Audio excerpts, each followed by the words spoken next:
Hi everyone, this is Professor Monty and welcome to our very last section of the semester. So it's section 5.1, it's called Consumer Surplus and Producer Surplus. So let's get right down to it. Okay, so here's the idea. If we're looking at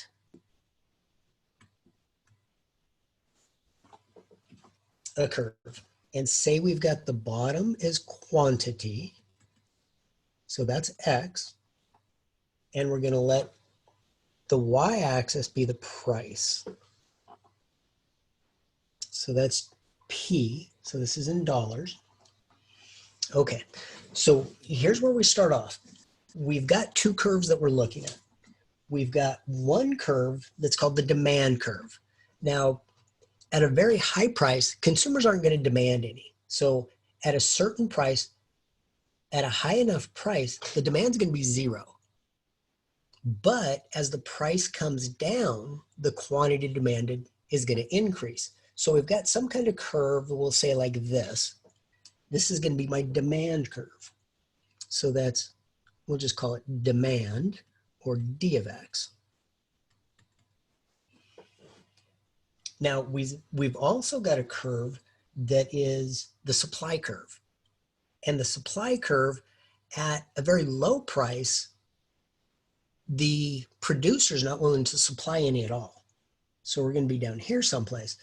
But as the price goes up, they're willing to supply more and more. So the supply curve is going to look something like this. It doesn't go straight up, but here's my supply curve. We'll call that S of X. Okay. Now, when we look through there, there is this point where they cross. So where that price and this quantity, that's called equilibrium.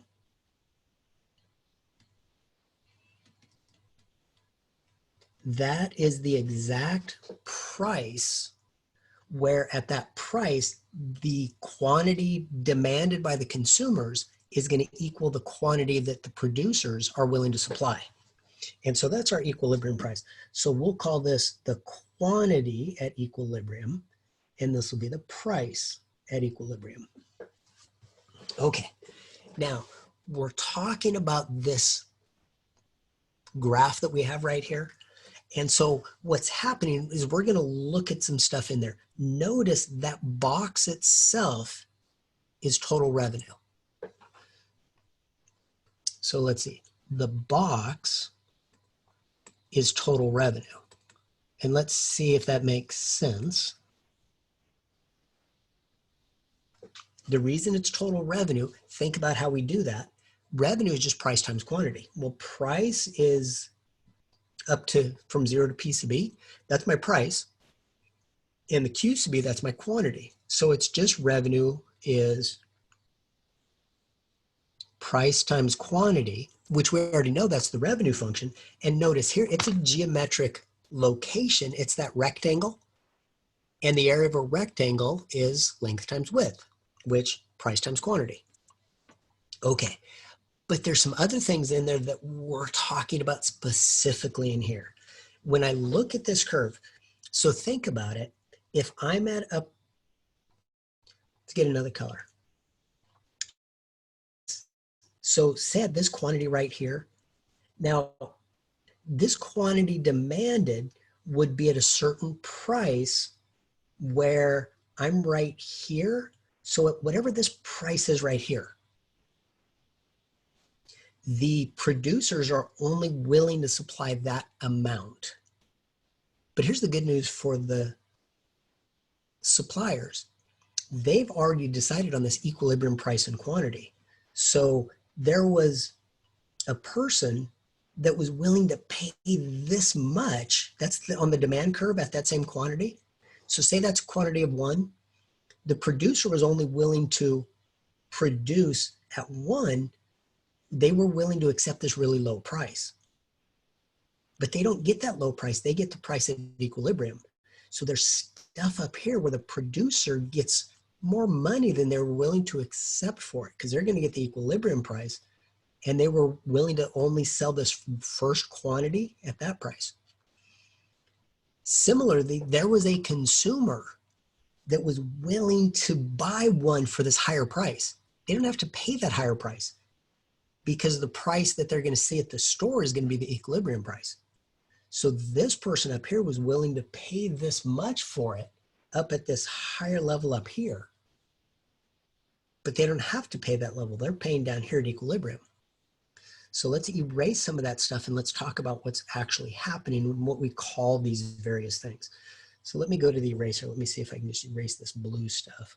See if that's not gonna erase up. That's kind of what I was afraid of. All right, we'll just put that black line back in there. So let's see, went through here. There's my supply curve. Okay, so here's what we're doing in here. This area right here, there were people, consumers, that were willing to pay a higher price, not for this whole quantity, but for a quantity of one, someone was willing to pay a higher price. For a quantity of two, so at a quantity of one, there was somebody willing to pay this. At a quantity of two, there was somebody willing to pay that. They didn't have to pay that price. They paid the equilibrium price. So what this area represents here, that's the area we call that consumer surplus.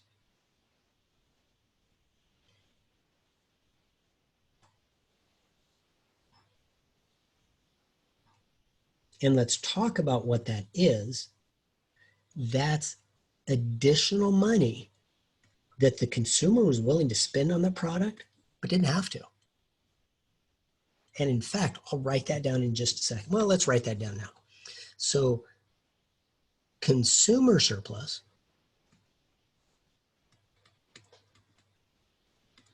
this is additional money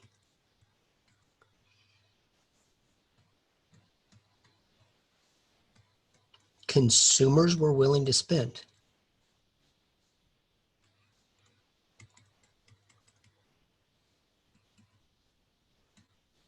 But didn't have to.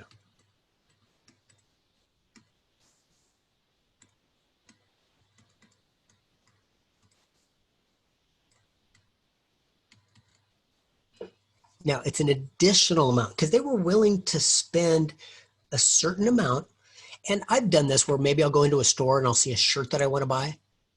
And maybe the price on the shirt, say it says $20. And I'm like, I like the shirt. I'm going to pay $20 for the shirt. And I go up front and I find out the shirt's on sale. It's only $15. I was willing to pay $20, but I got it for $15.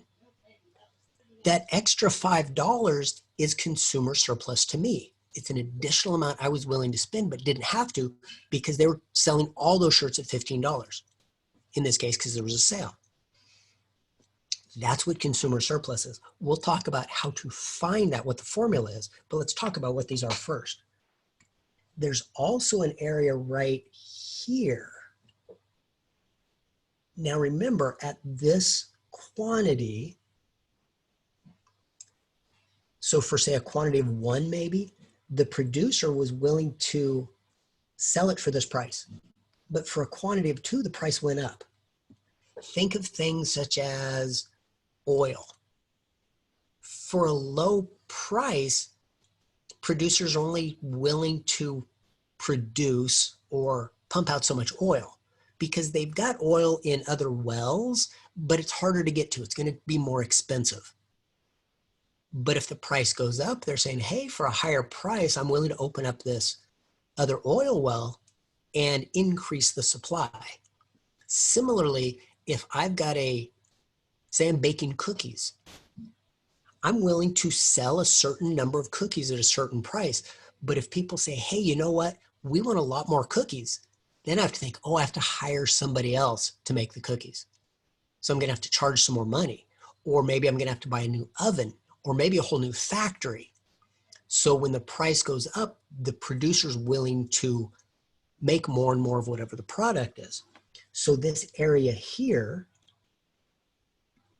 instead of just selling at this price, they got this price for it. So that unit, they made more money than they were willing to sell it for. They were willing to sell that one for less, but they got the equilibrium price. So that is what we call producer surplus.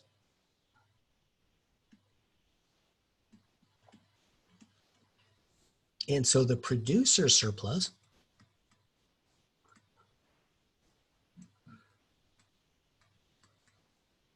let's call this PS over here on the side. This one we'll call consumer surplus, CS. But producer surplus, I'd like to just simplify it with the thought being this. The producer wasn't willing to sell that first unit if they're not making any money. So there was probably some profit already worked into that. Well, if they're getting more money over and above what they're willing to sell it for, that's additional profit that they get. So the producer surplus, I'm just going to call it additional profit for the producer. Oops. Profit for a producer.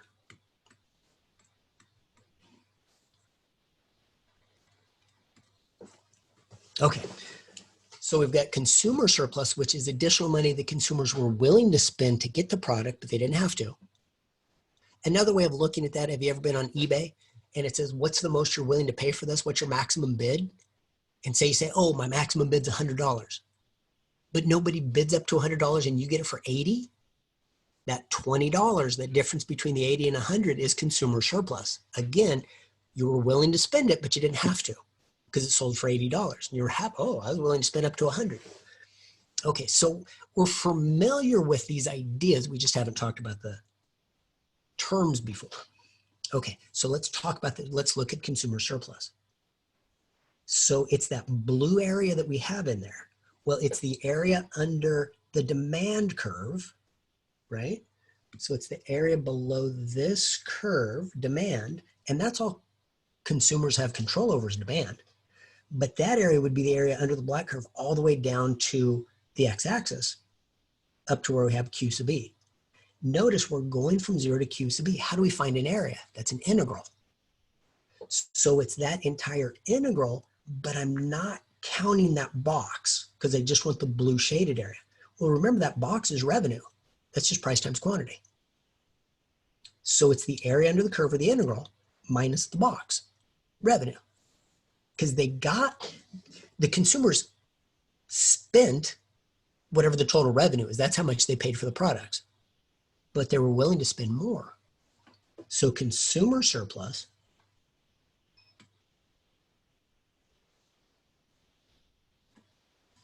just think about what it is. So consumer surplus, it's the area under the curve of what do they have control over? Well, the consumers control demand. So it's the area under the demand curve from 0 to whatever that quantity is that they're demanding with respect to X. That's the entire area under the curve.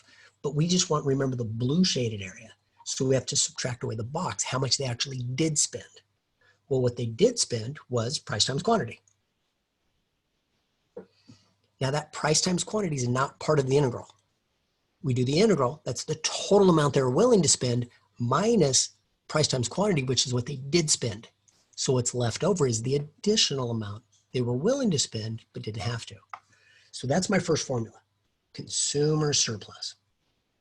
It's the integral minus the revenue. Okay, let's look at producer surplus. Let's move that up a little bit. Producer surplus. That's PS. Well, let's think about what that is. That's that green shaded area we have there. So it starts off, it's inside the box, so it's total revenue. The producer's not going to get anything other than the revenue. So they get all the revenue.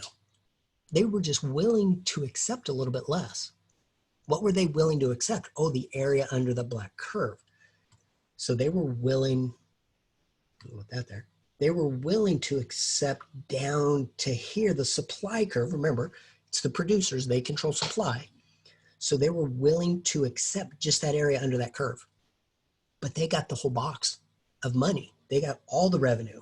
So it's the box minus the area under the curve. So what is producer surplus? Oh, it's price times quantity, that's my revenue, minus the area from 0 to Q again, same as with consumer surplus, but they are the supply curve. Doesn't look much like an S. Let's clean that up a little bit so it at least looks a little more like an S. Well, that's not much better. No, it's okay. It's as good as it's going to get. So it's all the revenue minus what they're willing to accept. And that's producer surplus. That's my two formulas. You're going to have to know the formulas. I'm not going to give you the formulas. But if you understand what they mean, it's pretty easy to get them. So we'll recreate those formulas again. We'll talk about it when we do a problem. And so I've just got one problem. I picked out an example to do so we see how this works. And so in my book, we'll just call it example. What they tell us, they say the demand curve D of X is equal to 1,000 minus 10X. The supply curve S sub X, it's a little bit better S, 250 plus 5X.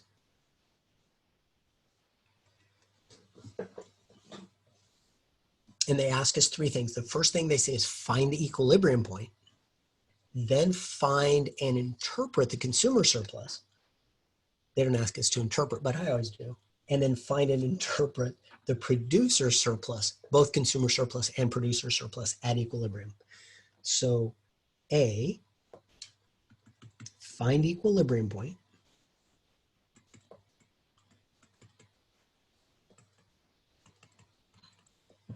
Now remember, the equilibrium point is X comma Y. Well, X is number of units. So it's going to represent units. Y in this case, when we plug that in, remember the y-axis was price. So it's units, comma, price.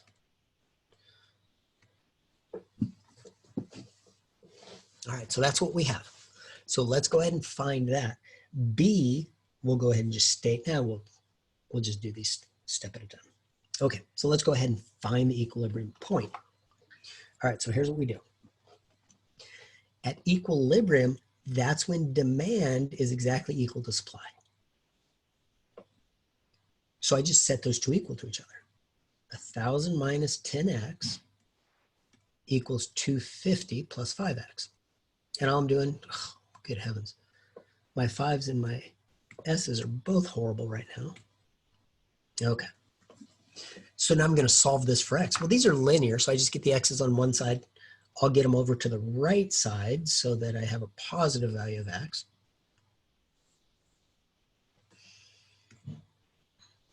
And so I get 1,000 equals 250 plus 15X. Subtract the 250, and of course you can do this quicker. Just want to make sure everybody's following along. So I get 15X equals 750. And then I divide by the 15 on both sides.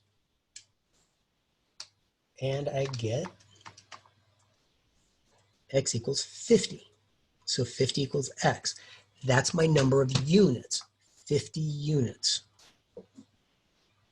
Well, what's the price? Well, remember, demand equals supply. So that 50, when I plug it into either equation, should give me the same answer. We'll plug it into both to check. So let's do the price is going to be the demand at 50.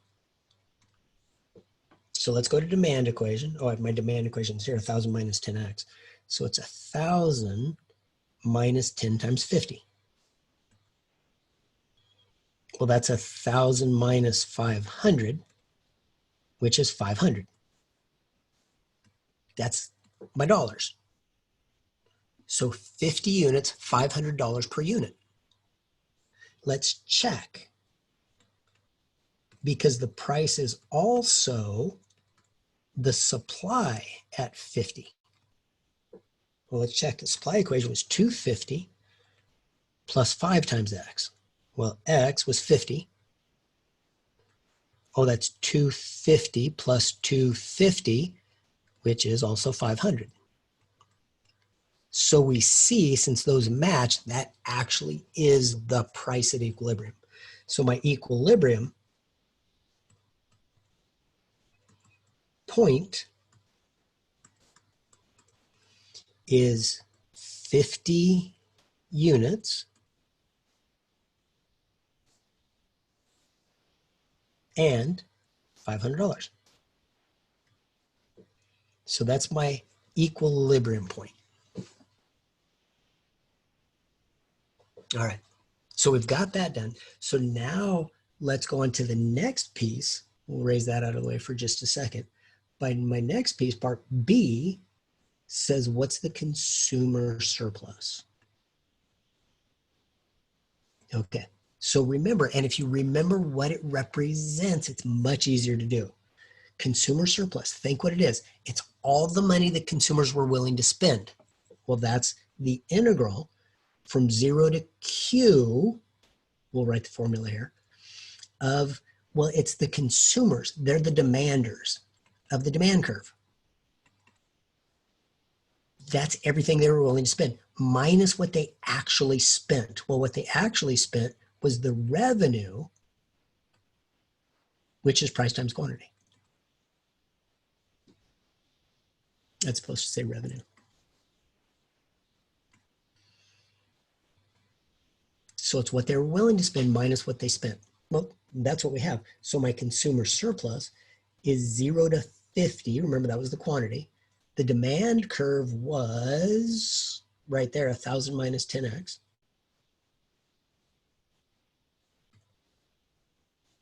That's how much they were willing to spend, minus what they actually spent. Well, the price, $500. The quantity, $50. All right, so let's work this out. So let's see. So I integrate this. So I get 1,000Q, 1,000X minus, and then it's going to be 10 times, well, it's X squared, but 1/2 of that. So 5X squared. And I'm going to evaluate that from 0 to 50. So let's see. The 10 times the 2, that's going to just give me a 5. Minus, well, the 5 times 5 is 25, and then I have the 3 zeros. So this is how much they actually spent. This was my revenue. This amount over here is what they were willing to spend. Let's see what that is. So I have 1,000 times 50 minus 5 times 50 squared minus, then I plug in 0. Again, that's just going to go to 0 since it's polynomial.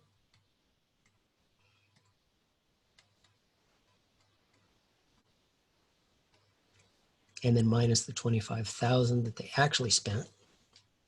So let's see. So we've got 1,000 times 50, which of course is going to be 50,000, minus 5 times 50 squared. And then minus the rest of that 0, that's going to go all away. So that gives me, let's put a bracket here. Inside the bracket, it's 37,500. That's what they were willing to spend, minus they actually spent 25,000. So I get $12,500.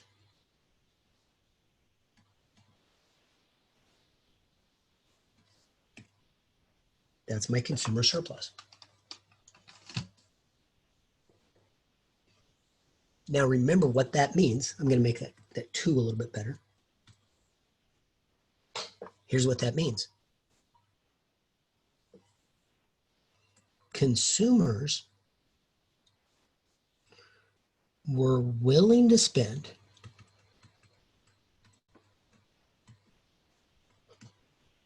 an additional, remember it's additional,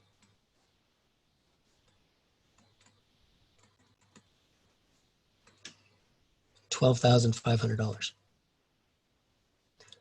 But they didn't have to. Looks like a P. But they, well, that's crazy.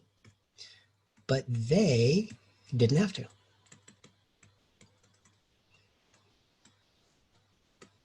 So make sure you say additional. And the reason is, I'll have some students say, oh, they were willing to spend $12,500. No, they were willing to spend $37,500. They only had to spend $25,000 because the producer was willing to sell them all at equilibrium. Okay, let's go to the next part, producer surplus.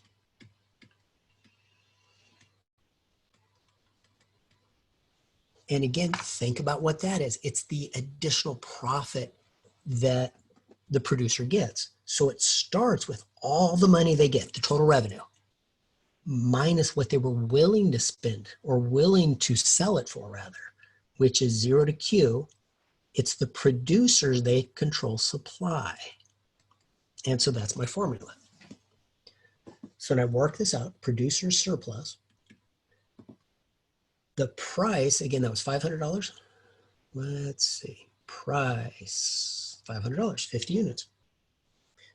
So it's $500 times 50 units, that's price times quantity, minus 0 to 50, 0 to 50 of supply. Oh, the supply curve, I have to go back up and find the supply curve. 250 plus 5x.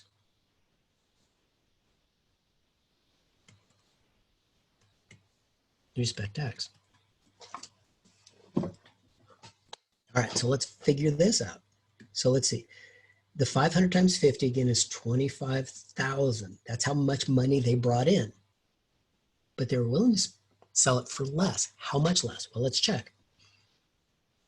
So we integrate this, we get 250x plus, and then the x squared, so 1/2, so 5 halves x squared from 0 to 50. Well, let's figure that out. So we've got our 25,000 minus, okay, so I plug in the 50, 250 times 50, plus 5 halves times 50 squared, minus, so it's all this, minus, and then I plug in the 0. Again, the 0 is just going to go all to 0. Again, we have a polynomial.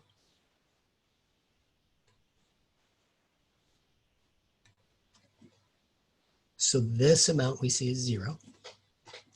So let's see, 25,000 minus, well, let's see what we get inside the bracket this time.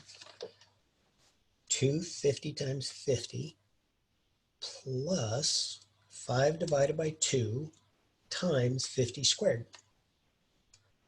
I get $18,750. That's what the producer was willing to sell it for. But they got 25,000. So if I do 25,000 minus that, I get $6,250. So again, the producer was willing to sell it for $18,750, but the consumers spent $25,000 on the product. So again, this is additional profit. And who gets the profit? The producer.